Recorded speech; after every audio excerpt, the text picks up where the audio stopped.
Just Another Monster contains adult themes, violence, and content that may be sensitive to some listeners. Listener discretion is advised.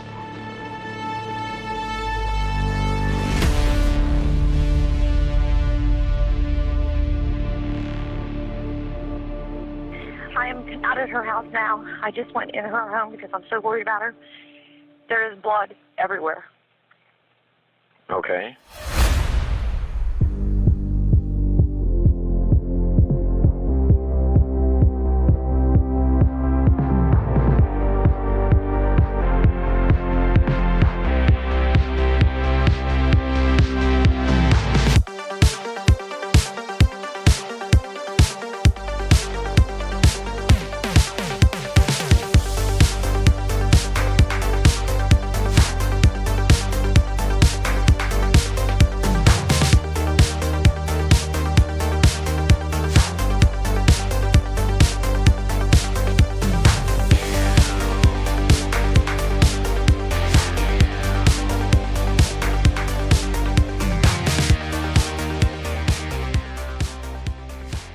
Welcome to the new and improved Just Another Monster, where we talk real monsters and true crime. It feels really good to be back, and I can't wait to show you what's next. This case is one of the more disturbing cases I've come across. It made significant impact on me, actually, and it's stayed with me ever since. So of course, I have to share it with all of you. So let's not waste any more time and let's get on with it, shall we?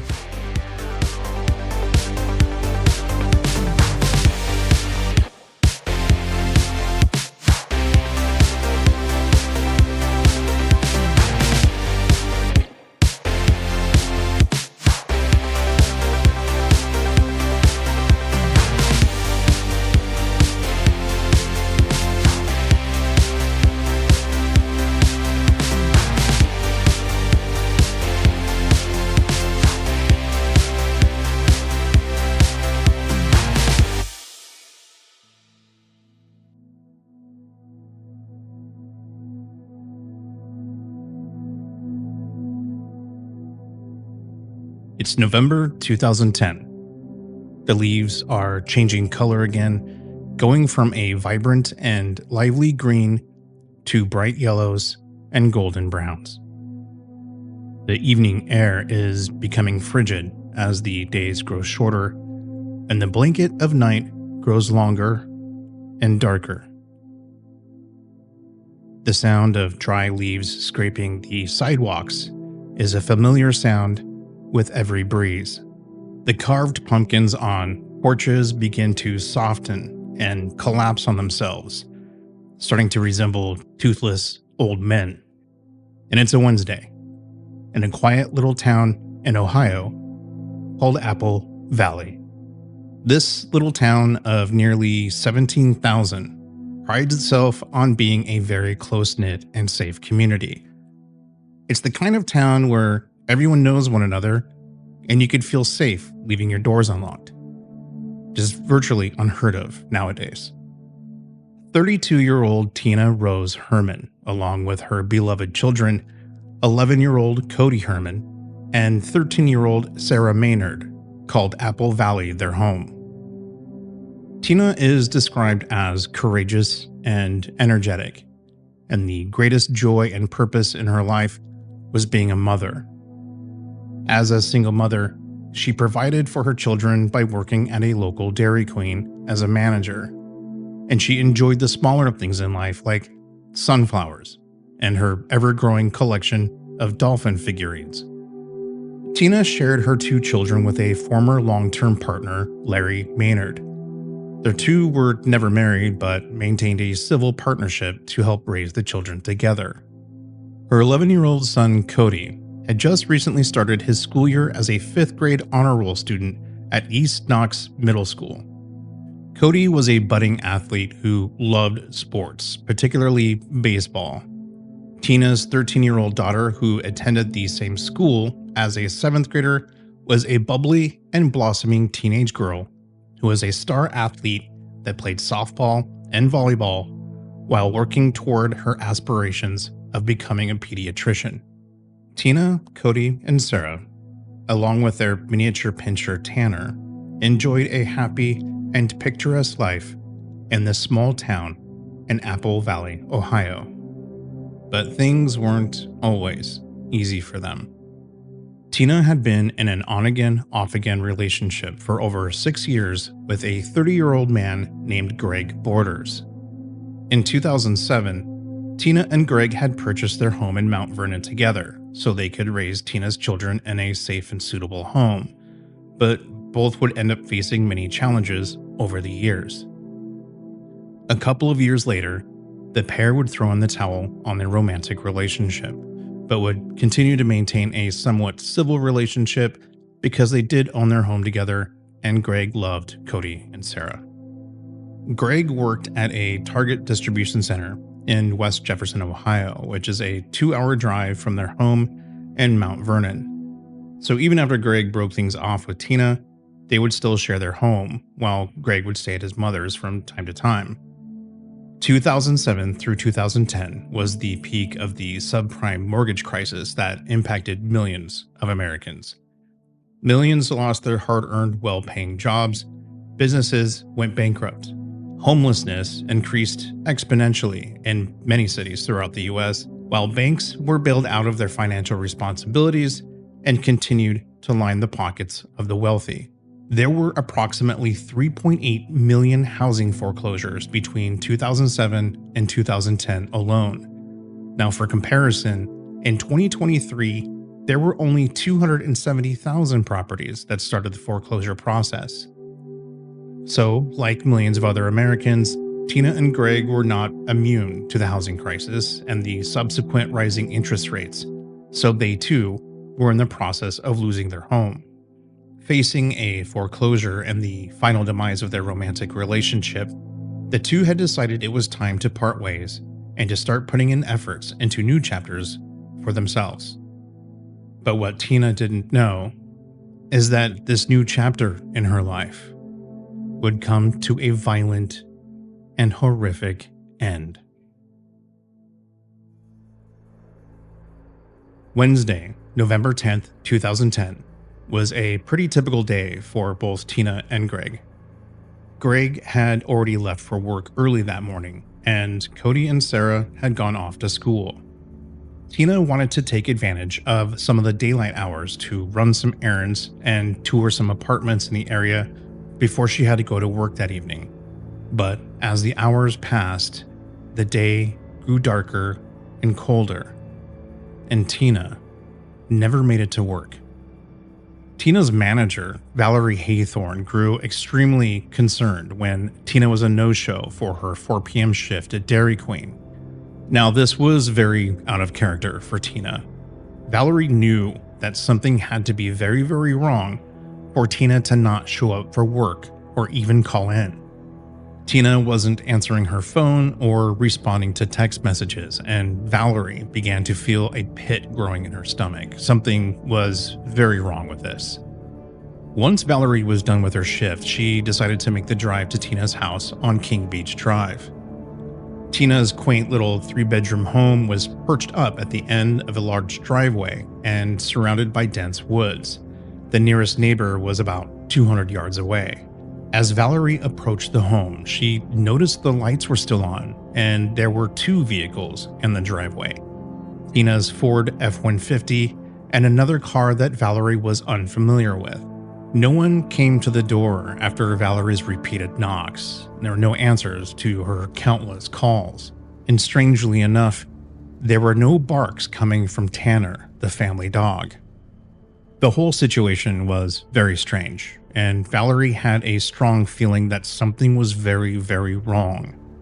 So she finally made a call to the Knox County Police. Sheriff Barber's office.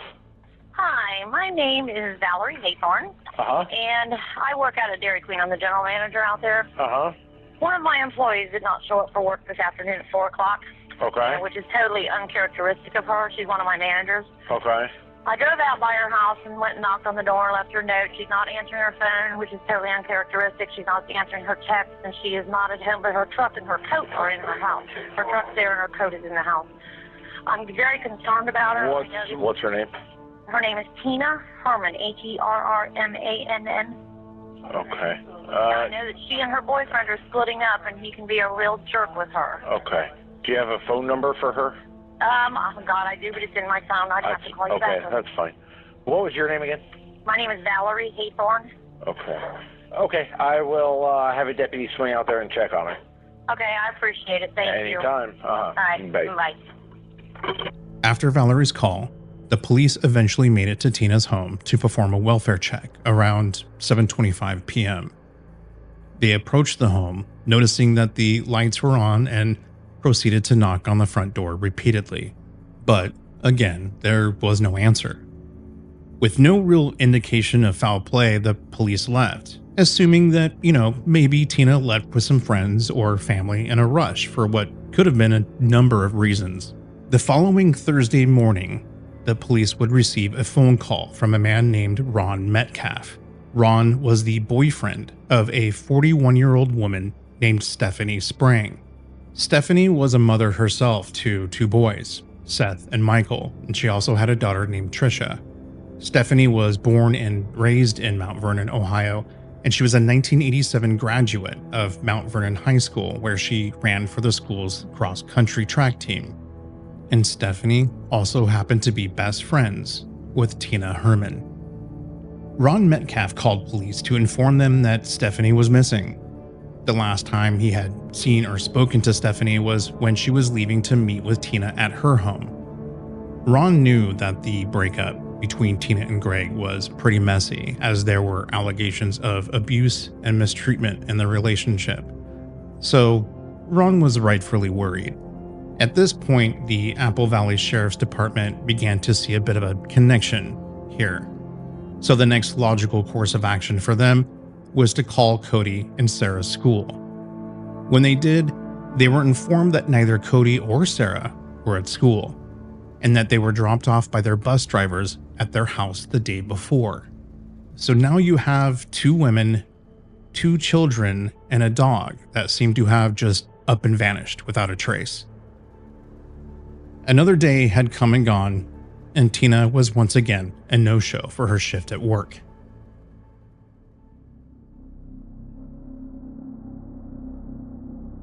It had been over 24 hours since anyone heard anything from Tina, Cody, or Sara.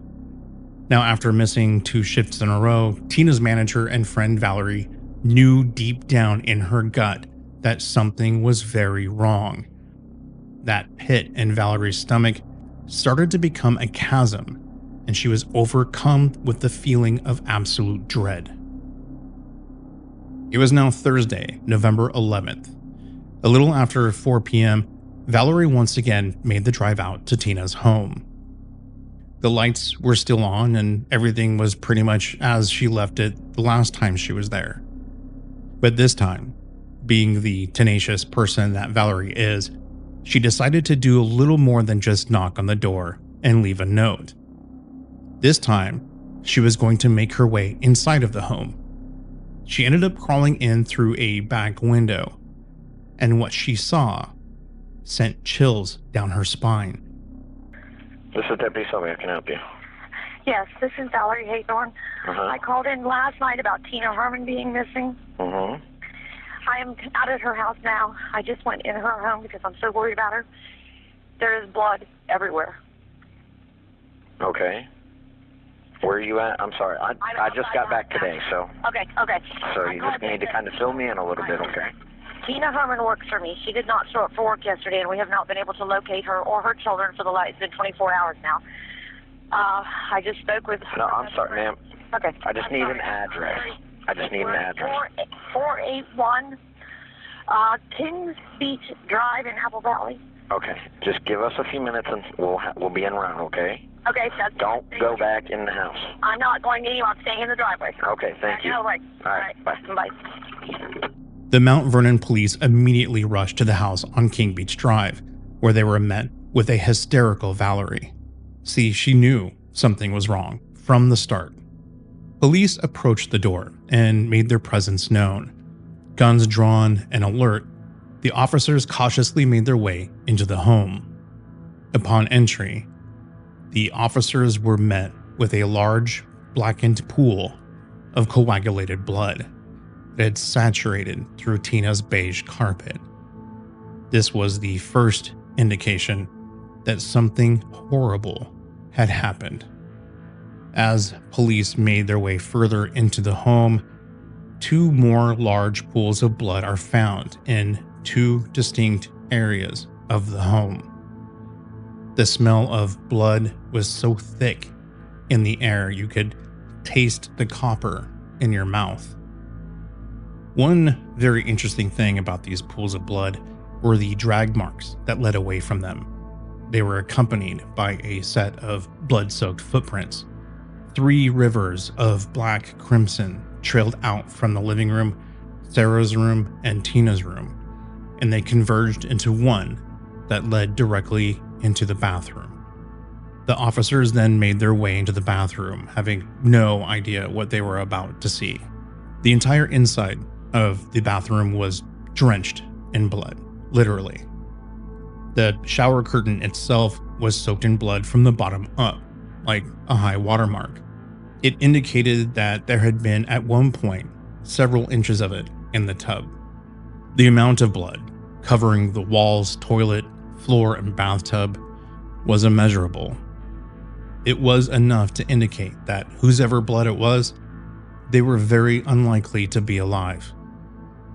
Police continued to search the home, but there was still no sign of Tina, Cody, or Sara, and Tanner, the miniature pincher, was nowhere to be found. Crime scene investigators were immediately called in to process the scene. Now, a few things of note here. Detectives discovered 2 full bags of groceries that were left on the floor of the kitchen. A receipt inside one of the bags indicated that the purchases were made a little after 12 p.m. Wednesday, November 10th.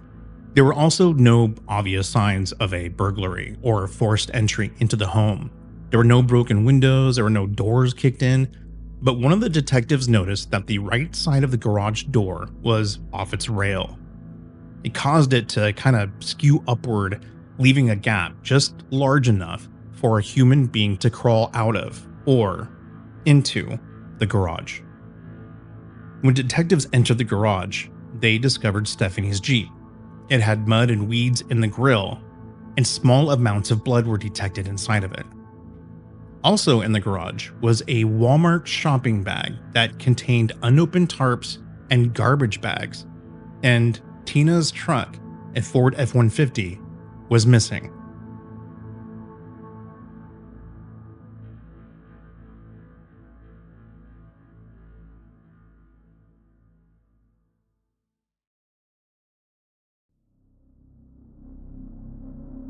Apple Valley detectives just stumbled upon a gruesome and horrific crime scene inside the home of Tina Herman. The amount of blood in the home, particularly the bathroom, was significant. It is what some detectives describe as a bloodletting event. It's when there is so much blood present at a crime scene that it lends itself to either multiple victims with significant life-threatening injuries or dismemberment had taken place. Potentially both. Now, another thing of note. When detectives were processing the scene, I mentioned those bloody footprints that kind of ran parallel with the drag marks. In the garage, there were 2 distinct sets of them. And one of those were very unique. They had a very distinctive pattern that indicated that they were a pair of Airwalk brand shoes. This was important to detectives because the shoe prints and size of the prints were an exact match to those that belonged to Sara Maynard, Tina's 13-year-old daughter. The prints would indicate that Sara was still alive, even while the event was taking place. And considering her prints were found in the garage with Tina's truck missing, she could very well possibly still be alive. With this glimmer of hope, the detectives immediately threw all of their resources into finding Sara and her family. The clock was ticking. On Thursday, November 11th, around 6:55 p.m., While detectives were still processing the crime scene at Tina's home, they received a phone call from the sheriff's department. They called detectives to notify them that Tina's missing Ford F-150 was located in a parking lot of a local college that was roughly 7 miles away from the crime scene. The sheriff's department did search the area for Tina, Sara, Cody, and Stephanie, but the search yielded no results. On Friday, November 12th, 5:30 p.m., Greg Borders, Tina's on-again, off-again boyfriend, was brought in for questioning by the Knox County detectives. Greg was interviewed extensively by detectives. He had stated that he went to work at Target, which we all knew, and stayed the night at his mom's house that evening. The next day, he met up with a friend for a round of golf, and Greg's alibis checked out. Now, Greg did mention to detectives that Tina told him about a strange man that she had seen sitting on a stump in the woods across from her home, just staring at her house. She thought that maybe the man had been living in the dense woods surrounding the area. There were even a few times that someone would knock on the door, but when she would go to answer it, no one was there. She didn't think much of it, really. She just assumed it was probably some kids playing a prank. Detectives questioned friends and coworkers and other suspects, but nothing came of it. Nothing at all, actually. They had no leads to go on, no new developments. At this point, detectives only had the physical evidence to go on. Tina's truck didn't really reveal anything new, so there wasn't really much to go on. That was until they took a closer look at that Walmart bag they found in Tina's garage, the same one that contained unopened packages of tarps and garbage bags. Now, unfortunately, there was no receipt in this bag to indicate when or who had purchased the items, but it was all detectives had to go on. On Saturday, November 13th, detectives worked with Walmart to scour through every purchase made of 2 tarps and garbage bags between the time that Tina and her family went missing and when detectives arrived at the scene. Using this information, they were able to identify a transaction for 2 tarps and some garbage bags that was made a little after midnight on Wednesday, November 10th, going into Thursday. With that information, detectives were able to dial into the video of the cashier that handled the transaction and video footage of the person who made it. It was a young man they did not recognize, one that wasn't even on their radar. Using the store security footage, they were able to track the individual throughout the store. He purchased 2 tarps and garbage bags using cash and then left the Walmart parking lot in a Toyota Yaris. Unfortunately, they were unable to see the plates and the surveillance footage, but they were able to do a search for all Yaris vehicles in the same color registered in Knox County, and their search wouldn't take very long to identify their new suspect. Shortly after detectives began their search for all Yaris vehicles in their county, they were able to quickly identify a young man that not only owned a Yaris, but also fit the description pulled from the surveillance footage. In fact, his driver's license photo they had on record showed him wearing the same exact shirt he was wearing in the Walmart footage, and his name was Matthew J. Hoffman. The address they had on file for Matthew put his location just under half a mile away from Tina Herman's home. Not only that, but their criminal database search showed that Hoffman had a criminal record. In August of 2000, Matthew Hoffman set fire to a townhome to cover up a burglary and car theft in Steamboat Springs, Colorado. No one was hurt, but the fire did spread to other units, causing roughly $2 million in damages. Matthew was convicted in 2001 and sentenced to 8 years in prison. He was released in 2007 and paroled in Ohio. Matthew Hoffman was born in Mount Vernon, Ohio in 1980. Now, not a lot is known about Matthew other than being described as quiet, a follower, and just unremarkable and largely forgettable. Some neighbors would describe Matthew as the town weirdo, a sometimes erratic and strange man that people began to distance themselves from. In October of 2010, just a month prior to the events of November 10th, Matthew's live-in girlfriend left him after he had apparently choked her during a violent episode he had. Around that time, he was reportedly becoming paranoid and more erratic. Around that time, Matthew also lost his job as a tree trimmer at Fast Eddie's Lawn Care, where he worked part-time. He was terminated for continued poor performance and for, lying about his previous felony convictions. Matthew also had the power cut off to his home. His vehicle was in the process of being repossessed, and he resorted to eating squirrels that he would trap around his home. He would spend a lot of his free time just sitting in a tree in his backyard, watching over the neighborhood for hours at a time. His neighbors started keeping their children inside when Matthew was out and about, as he made them increasingly uncomfortable. You could say that things just weren't working in Matthew's favor at the time. In fact, he was kind of spiraling. Not knowing if Sara Maynard had been abducted or if she was even still alive, Knox County detectives wasted no time obtaining what's known as a no-knock warrant. And it's exactly what it sounds like. Detectives were in a race against time. And on the morning of Monday, November 15th, Knox County Police, the Sheriff's Department, and SWAT teams executed a joint venture and strategy to apprehend Matthew Hoffman by any means necessary.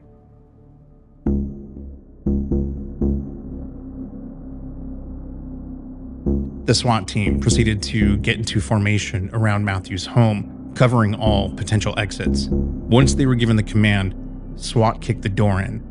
Detective Craig Feeney was the first to enter. A second SWAT member deployed a flashbang into the home to disorient Matthew. Detective Feeney found a stunned and startled Matthew laying on his living room couch. Officers yanked him from the couch and detained him immediately.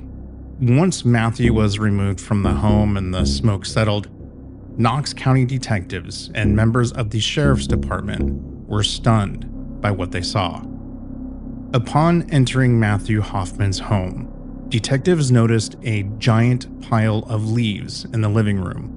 This was not a small pile of leaves either. The leaves were piled nearly 4 feet high, and they covered a 14 by 14 foot tarp. This was a pile of leaves that was large enough to potentially hide several bodies under.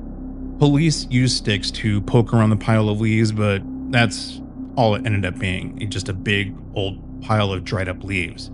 There were also 3 floor-to-ceiling rows of bagged leaves that were hung up and stapled on the walls of the living room. And even more bags of leaves were stapled on the bedroom walls of the home. All 4 walls in the bathroom were entirely covered with plastic grocery bags full of leaves.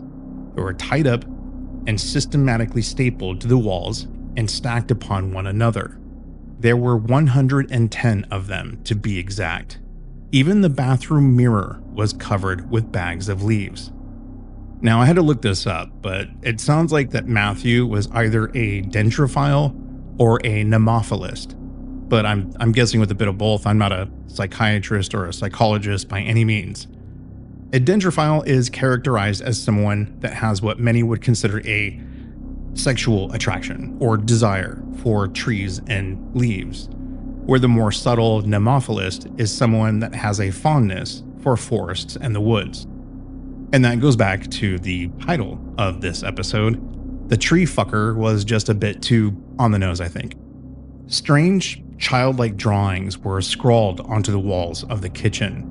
The walls were adorned with drawings of stars and spirals and other incoherent gibberish. The fridge itself was nearly empty, except for a dead squirrel and a couple of red popsicles, presumably Matthew's only food.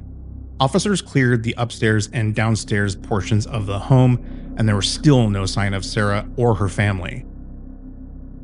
One of the officers noticed what appeared to be a door being obstructed by a heavy sewing cabinet.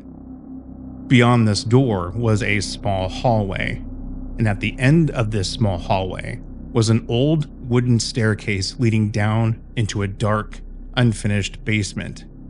As SWAT members made their way down into the basement, they discovered a hole in a cinder block wall that led to another walled-off room of the basement, and in that room, they discovered Sara Maynard. Sara was, by all accounts, alive. She was responsive, but obviously exhausted and frightened. She was found sitting upon a bed of leaves that were covered in blankets and a prom dress that Matthew had taken from Tina Herman's home. Her arms and legs were bound, and she was wearing what appeared to be a large trash bag that was made into a makeshift diaper. Police and EMS quickly tended to Sara as officers continued to search and process the crime scene. In the home, they recovered what's called a blackjack. It's a blunt force instrument that's used to incapacitate someone. In the same drawer was a large serrated combat knife with a 10-inch blade, one that's large enough to dismember a body. But it was what police didn't find that had them extremely concerned. And it's that there was no trace of Tina, Cody, or Stephanie anywhere to be found throughout or around the home. Police continued to investigate, but it seemed like each new clue or piece of evidence they uncovered just escalated the case to new horrifying and disturbing heights. And yet, the worst was yet to come.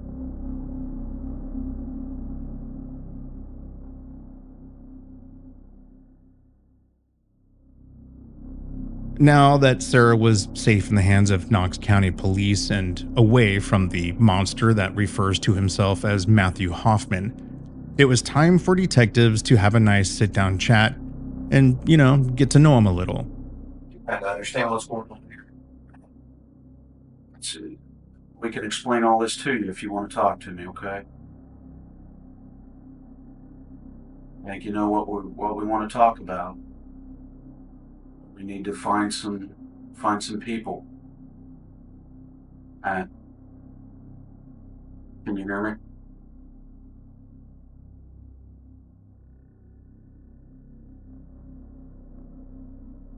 Matt, do you go by Matt or Matthew?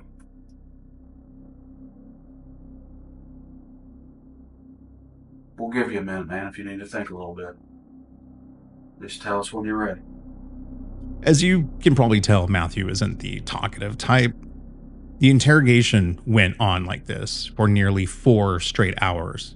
The detectives had actually run out of tape when recording the interview.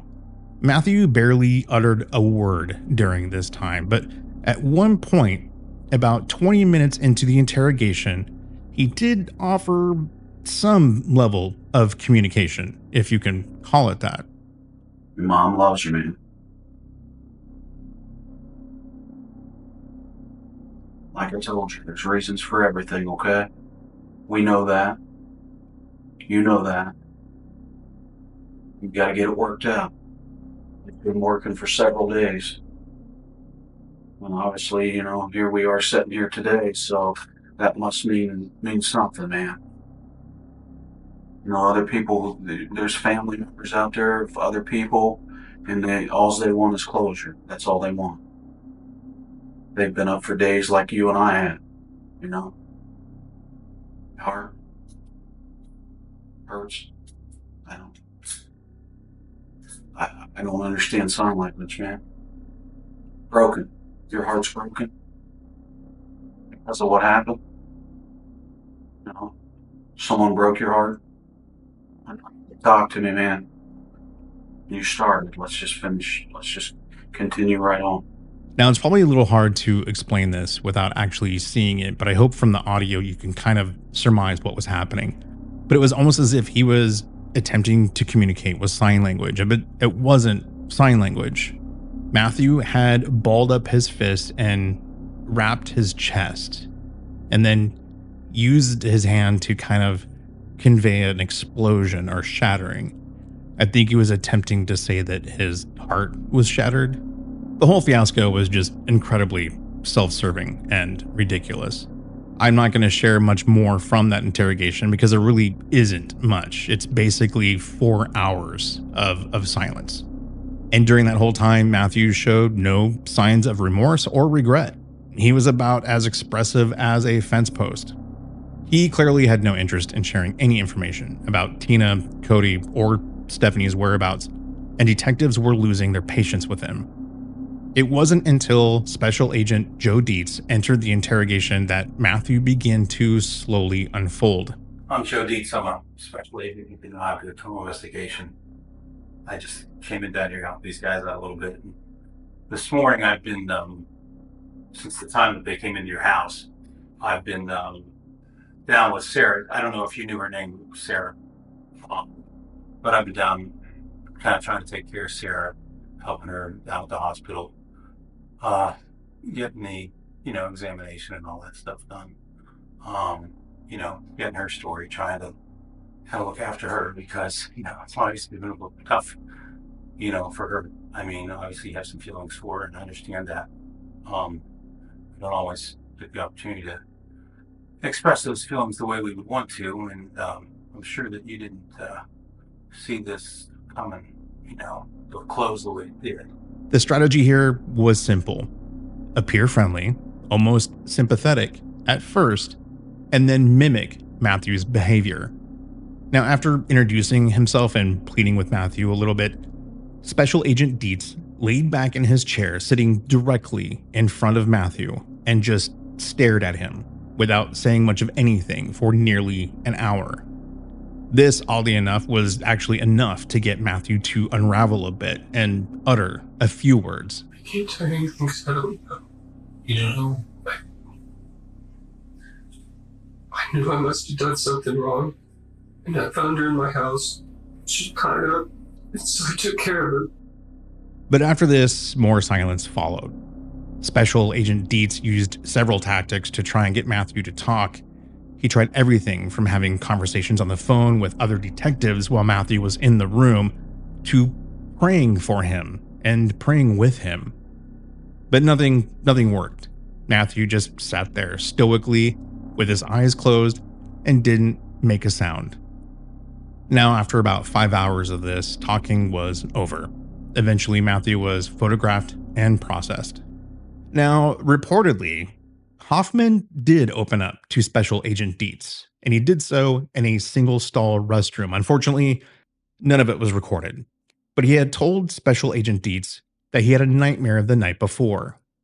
In his nightmare, Hoffman was working at a food processing plant, and while there, he opened up a garbage bag full of body parts. It was stated that Matthew told the special agent that he wanted to share with detectives what had happened, but only on his terms. And these were his terms. His plan was to write down the location of the bodies to give to his lawyer. Then, Hoffman would make a grand escape attempt, and the special agent would be forced to shoot and kill him. And it was only after Matthew was deceased that the location of the bodies would be revealed.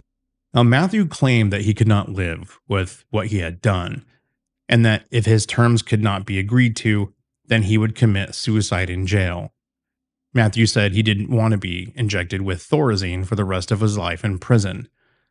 Thorazine, for those that don't know, is a drug that's used to treat schizophrenia.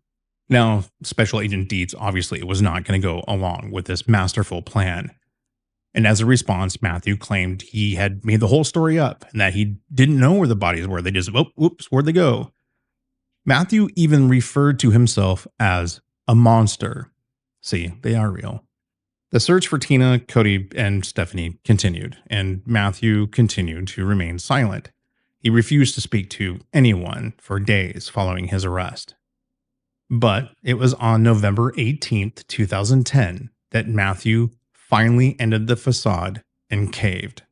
The Knox County prosecutor, John Thatcher, made a deal with him. If Matthew would provide a full written confession along with the whereabouts of Tina, Cody, and Stephanie's remains, the Knox County prosecutor's office would not seek the death penalty.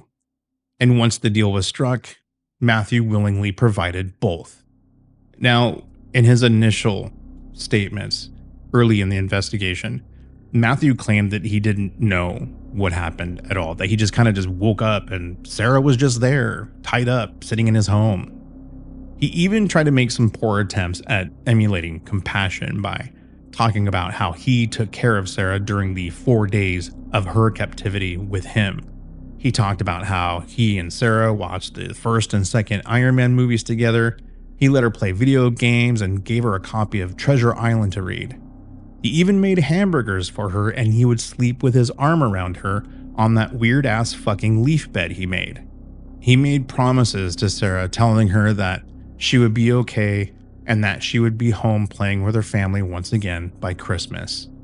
He even made attempts to convince Sara that he was in the process of negotiating a ransom with her family and showed her a definition of the word ransom in a dictionary.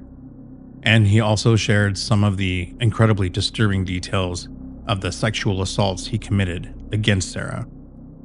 The 4-page first-person confession Matthew provided detailed the gruesome actions he committed on November 10th, 2010. But it didn't really provide any real reasoning or motives for why he went to the extent that he did.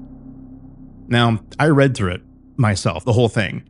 In fact, I share some of those thoughts, along with an excerpt from Matthew's full confession in the very first episode of Just Another Monster Blacklight, a new companion show for this one, the one you're listening to right now. So make sure to subscribe and check that out once it's available. You won't want to miss it. Now, some of the more horrifying statements in his confession were about what he did with the bodies of Tina, Cody, and Stephanie. And I'll be honest with you, it's one of the most disturbing things I have ever read. And I've seen some shit. On November 18th, after days of refusing to utter more than a few words to Knox County detectives, Matthew Hoffman finally caved. And he did so once the prosecutor's office promised not to pursue the death penalty. After providing his detailed 4-page confession, Matthew finally provided detectives with information regarding the location of Tina, Cody, and Stephanie's bodies. The Kokosing Lake Wildlife Area is 1,100 acres of lush trees and forestry, including a 160-acre lake about 1.5 miles northwest of Fredericktown, a more rural area of Knox County. It's about a 15-minute drive from Tina Herman's home. During the summer, the Kokosing Wildlife Area is a lush forested region that is frequently occupied by local family campers, fishermen, trail hikers, and even hunters when it's hunting season. But in November, after the leaves have dried up, fallen to the ground, and decayed, the lush, vibrant trees begin to look bare and skeletal. Detectives navigated their way through the dense wildlife area, hoping to discover Tina, Cody, and Stephanie's remains. Matthew Hoffman led detectives to a 60-foot tall beech tree that kind of stood out all on its own amongst the crowd of bony and skeletal trees that surrounded it. About 45 feet up the tree, where the large branches of the tree converged, was a large gaping hole. This hole led nearly all the way down to the base of the tree. The tree, on all accounts, was discovered to be entirely hollowed out. Detectives and crime scene investigators hoisted up a ladder and laid it against the beech tree. One of the investigators made their way up to the top of the tree, slowly and carefully climbing each rung toward the hole in the tree. Once he reached the top of the ladder, the investigator peered over and into the hole and shined a flashlight downward and into the black abyss deep within the tree. Nearly 3/4 of the way down inside the tree were several black garbage bags. There was a sweet, putrid smell that was rising upward toward the opening of the top of the tree. Clearly, there was something very wrong lying at the bottom, inside the tree. Detectives had no way of retrieving the bags without compromising any of the evidence. And if this is what they thought it was, they wanted to make sure that retrieval was done carefully and respectfully. Detectives had to cut another hole in the side of the tree about 6 feet up from the base to be able to reach into the tree. Once the second hole was cut, the bags were removed from the hollow, one by one. It was then that they were able to confirm that the garbage bags that were stuffed inside the hollowed tree were indeed the mutilated and dismembered remains of Tina Herman, her son Cody, Stephanie Spring, and Tanner, the family's dog. The detectives and the crime scene investigators had never experienced something so depraved. The way that the dismembered remains were disposed of, placed inside of a large beech tree, was almost ritualistic. Matthew Hoffman had explained to detectives that he rigged up a rope and pulley system. This allowed him to reach the hole in the top of the tree and place the garbage bags inside of it. The horrifying fates of Tina Herman, Cody Herman, Stephanie Spring, and Tanner were finally known. Matthew Hoffman pled guilty to 10 felonies that included aggravated murder, burglary, kidnapping, abuse of a corpse, and rape. He is currently serving life without the possibility of parole at the Toledo Correctional Institution in Ohio. In the years following the loss of her mother and little brother, Sara went on to live with her father and stepmother, eventually being placed into the custody of her grandmother, Tina's mother, Barbara Herman. Sara has spent time healing and working towards some semblance of a normal life, far and away from the media or the spotlight. Her mother, Tina, and little brother, Cody, were both laid to rest at the Glen Rest Memorial Estate. Cody will be remembered as a gentle child with an enormous heart, and Tina, a courageous and joyful mother. Stephanie was laid to rest at the Mount Vernon Memorial Gardens in Ohio. She will always be remembered having a bubbly personality and an unforgettable smile, and most of all, a loving mother to her children. Matthew Hoffman will spend the rest of his sad and pathetic life in a 6x8 room made of concrete and steel, far and away from the trees and leaves that he cherished so much. Now, one request that Matthew had as part of his deal with the prosecuting attorney's office was that the beech tree that he sacrificially stored human remains inside of remain in place and unharmed. Matthew considered the tree to be sacred, almost as if his sacred tree held more value to him than the lives he so viciously took from the world. Now, out of respect for Tina, Cody, Tanner, Stephanie, and their families, the tree fucker's wishes were willfully ignored, and the tree was immediately destroyed. I hope Matthew knows, and I hope they burned every fucking piece of it and turned it into ash.